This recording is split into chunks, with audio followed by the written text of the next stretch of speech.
Shalom, meus irmãos, graça e paz. Aqui, pastor Ilmar Sacker César. Falamos ao vivo aqui, pastor, desde 1987. Esse ano estamos completando 2023, 36 anos de pastorado. Fomos jubilados no Brasil em 2022 e viemos para Portugal, onde estamos aqui em Caldas da Rainha, servindo na Assembleia de Deus Fogo para a Europa. Igreja fundada e dirigida pelo pastor Abraham Robson Ferreira. O Ministério ADEF tem 13 anos, tem mais de 30 igrejas em mais de 7 já são 9 países e mais de 3 continentes, né? 3 continentes, América e Ásia e Europa, África e Europa. Estamos falando pelo Centro de Excelência da Educação Cristã, que é o seminário da ADEF, também pelo Conselho de Educação e Cultura, onde somos vice-diretores da Convenção Europeia, e também falamos pelo nosso seminário, fundado em Lagem, Minas, da região sudeste do Brasil, desde 1992, ensinando Bíblia. Bíblia, que é o segredo, estudar a Bíblia. E aqui estamos ministrando as aulas do curso de Etiologia Bíblica 2. Etiologia, o que é? O estudo dos costumes, dos porquês, dos usos, das culturas daquela época, né? Começando lá pela cultura egípcia, da onde veio Moisés, que foi criado 40 anos na cultura egípcia, passando depois pela Assíria, depois pela babilônica, medo-persa, grego-macedônica, romana e principalmente a cultura hebraica ou judaica, que é o povo da Bíblia, né? Aula 6, falamos agora há pouco da debulha, da eira, etc. Agora vamos falar de armazenamento. Depois que debulhar, fazia o quê? Está tudo prontinho o grão. O que faz com o grão agora? Então nós vamos ter o armazenamento. Após joeirar, separar, limpar, cirandar, padejar, os grãos eram medidos. Então tem várias medidas que a Bíblia cita aí, né? Homer, e coro, efa, bato. Não vamos ver isso aqui agora não. E é medido então, e Lucas também cita isso, né? Boa medida, recalcada, sacudida, transbordante, generosamente deitarão em vosso regaço. Falando de medidas. Aonde se guardava esses grãos que acabaram de ser limpos na eira? Eram vasilhas de barro, onde se colocava ali esses grãos.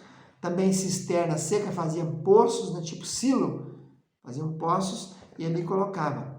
Depósito no campo também se fazia, tipo armazéns, né? Matemon,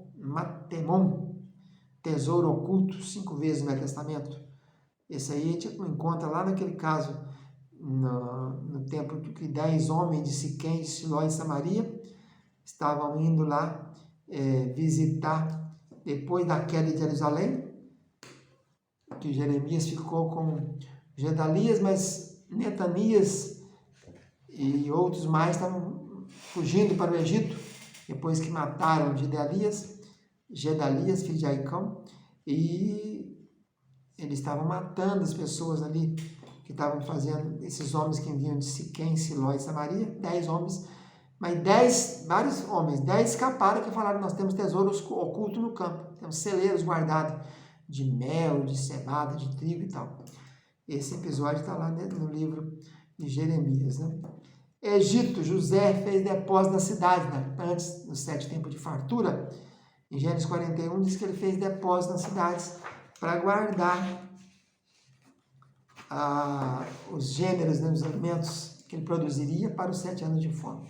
Celeiros na Bíblia, a palavra que aparece é a palavra assamim. Assamim, 2 vezes no Velho Testamento, depósito, aparece no plural. Deuteronômio 28 e Provérbios 3:10. Também para depósito tem uma palavra hebraica otsar, que aparece 78 vezes. A maioria das vezes é usada como tesouros, 66 vezes. Mas havia depósito de azeite, em 1 Crônicas 27, azeite e vinho, em 2 Crônicas 11, depósito de víveres, alimentos, o rei Roboão fez isso aí também em 2 Crônicas 11. Rei Roboão é filho de Salomão, governou 17 anos. Havia também armazéns, que é a palavra hebraica mamegera, é um rapax, aparece uma vez no termo em Joel, capítulo 1, versículo 17. Agora, lembrando aqui que foi feito tudo guardado muito bem, vamos voltar para a cultura do linho. O linho era uma fibra de linho, né? É a palavra peshet, aparece 16 vezes no Velho Testamento. Veste, roupa, fibra de linho. Tem até um óleo que era feito do linho, que era chamado óleo de linhaça, né? Linhaça é o óleo feito do linho. Então, as vestes eram feitas de linho, está lá em Levítico 13, o sacerdote, por exemplo, Arão, tinha as vestes de linho. Deuteronômio 22, aqui é o 44, Levítico 13. Canas de linho a gente encontra em Jericó, no terraço de Raabe. Foi lá que ela escondeu os espias, né? Josué 2:6. Fios de linho. Sansão arrebentou as cordas que tinha amarrado ele, parecendo fios de linho. Juízes 15:14. Trabalho em fiar linho. Isaías 19 e Provérbios 31. A mulher virtuosa fala sobre isso, capítulo 31 de Provérbios. Né? Cinto de linho. Jeremias recebeu a ordem de comprar um cinto de linho e enterrar no rio, né? Jeremias 13:1. Estava preso já na guarda lá, né? Cordel de linho, Ezequiel 40. Uma medida, né? Tiaras de linho, Ezequiel 44. Já está falando aí do templo milenar. Calções de linho, Ezequiel 44:18. Eram as indumentárias dos sacerdotes.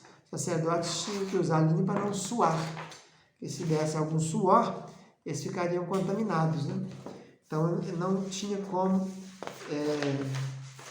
usar esse modelo. Lembrando que a etiologia, meus amados, ela é o estudo dos porquês, dos costumes. Quando a gente fala em uso e costume, tem gente que pensa que é cortar cabelo, né? Usar calça comprida, essa coisa. O uso e costume, nós estamos falando aqui, é cultural. É o porquê daquela coisa. Por que Abraão mandou colocar a mão debaixo da coxa dele? Que Eliezer colocasse a mão debaixo da coxa para jurar. Depois Jacó mandou José fazer a mesma coisa, mandou colocar a mão debaixo da coxa. É um modelo que havia naquela época das coisas, né? Como é que fazia quando se ia se fazer a compra de alguma coisa, né? Quando se abdicava do direito do levirato, tinha que tirar a sandália, né? Então são os costumes da época que nós temos que estudar concomitante com a Bíblia. Por isso nós precisamos entender um pouquinho de hermenêutica, né? Porque a arte de interpretar vai depender muito de quê? Da cultura do local, do que você está falando. Quando o Novo Testamento cita que antes que o galo cante 3 vezes, se me negarás, Pedro 2 vezes, o povo vai pensar que aquilo é um galo, uma galinha, né? O galo, marido da galinha. Não havia galo, ninguém tinha galo dentro da cidade de Jerusalém. Aquilo ali é o toque da sentinela romana, que tocava nos horários certinho. Como ainda hoje existe em Jerusalém, nós tivemos lá em 2011, existe o toque, né, dos Moarim, comunicando o horário do islamismo de orar. Os islamitas, os muçulmanos oram muitas vezes no dia. Então, para se entender a Bíblia, nós temos que estudar a cultura do povo da época, para quem foi escrito, qual o objetivo daquilo. Porque senão você vai começar a entender. Você vai estudar a carta Apocalipse de Laodiceia, diz o morno. Se você não souber que a água de Laodiceia vinha de Colossos ou vinha de Hierápolis, uma chegava gelada, uma era gelada, chegava morna, outra era quente, chegava morna, você não vai entender o que está falando no texto. Então é preciso entender a cultura, da onde está sendo, o que está sendo falado, para quem está sendo falado. E as perguntas que faz na hermenêutica, né? Para quem, quando, onde, como e por quê. Fica na paz, tchau, tchau.